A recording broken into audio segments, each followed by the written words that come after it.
एक समुद्री राज्य था, वहां एक अजीब नियम था।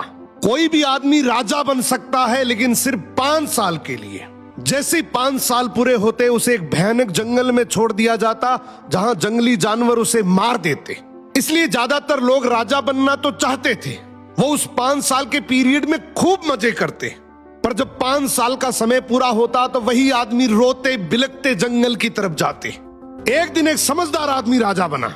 उसने सोचा 5 साल तो बीत जाएंगे, अगर मैंने आज से ही बाद का सोच लिया तो मैं बच सकता हूं। अब वो राजा था तो सारी चीजें उसके कंट्रोल में थी।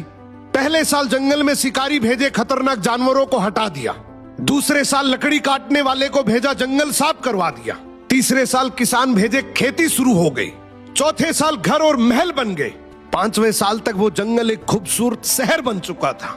लोग हैरान थे। ये राजा रो नहीं रहा था, बल्कि खुशी खुशी जा रहा था। क्यों? क्योंकि जहां दूसरे लोग मौत देखते थे, उसने अपने फ्यूचर का राज्य बना लिया था और फिर वो वहां जाकर आराम से राजा की तरह रहने लगा।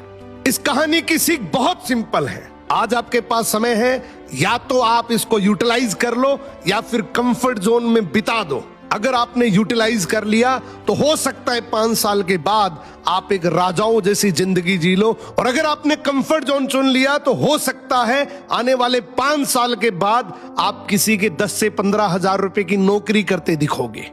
समय आपका है, जिंदगी आपकी है, डिसीजन भी आपका ही होगा।